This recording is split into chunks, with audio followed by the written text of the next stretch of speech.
पश्चिम बंगाल में चुनावी बिगुल बज चुका है, लेकिन उससे पहले दिल्ली से एक ऐसी खबर आई है जिसने राजनीतिक गलियारों में हलचल मचा दी है। मोदी सरकार ने एक बेहद चौंकाने वाला और बड़ा फैसला लेते हुए बीजेपी के दिग्गज नेता और पूर्व केंद्रीय मंत्री दिनेश त्रिवेदी को बांग्लादेश में भारत का नया उच्चायुक्त नियुक्त किया है। यह खबर इसलिए भी बड़ी है क्योंकि आमतौर पर इन पदों पर आईएफएस अधिकारी तैनात होते हैं, लेकिन एक कद्दावर राजनेता को ढाका भेजना बताता है कि प्रधानमंत्री नरेंद्र मोदी के लिए अब बांग्लादेश और बंगाल की राजनीति कितनी अहम हो गई है। दिनेश त्रिवेदी यहां प्रणय वर्मा की जगह लेंगे, जिन्हें अब ब्रुसेल्स में यूरोपीय संघ यानी ईयू का राजदूत बनाया जा रहा है। गौर करने वाली बात यह है कि 75 साल के दिनेश त्रिवेदी कोई करियर डिप्लोमेट नहीं है, बल्कि एक मंझे हुए राजनेता हैं। केंद्र सरकार का यह फैसला साफ संदेश देता है कि भारत अब बांग्लादेश के साथ अपने रिश्तों को केवल फाइलों तक सीमित नहीं रखना चाहता, बल्कि उन्हें एक उच्च राजनीतिक प्राथमिकता दे रहा है। ढाका में तारिक रहमान की सरकार से अब त्रिवेदी के नाम पर औपचारिक मोहर लगने का इंतजार है। अब सवाल ये उठता है कि बंगाल चुनाव से ठीक पहले ऐसा क्यों किया गया। दरअसल दिनेश त्रिवेदी पश्चिम बंगाल की राजनीति, वहां की संस्कृति और सबसे जरूरी जमीनी मुद्दों की गहरी समझ रखते हैं।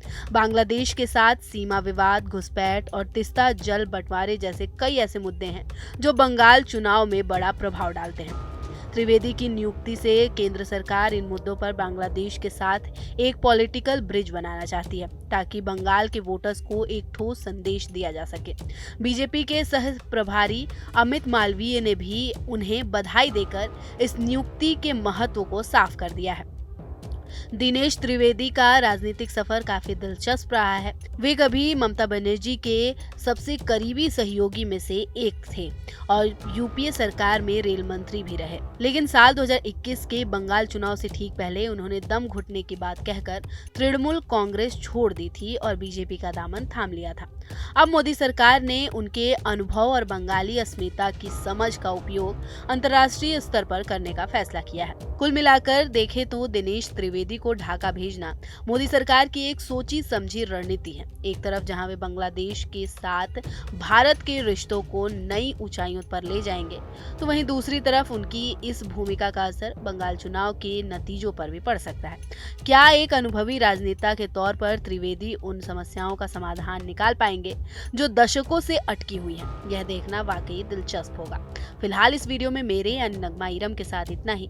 बाकी देश और दुनिया की तमाम खबरों से अपडेट रहने के लिए न्यूज स्टेट को सब्सक्राइब कर लें और वीडियो पसंद आई हो तो वीडियो को लाइक कर दें।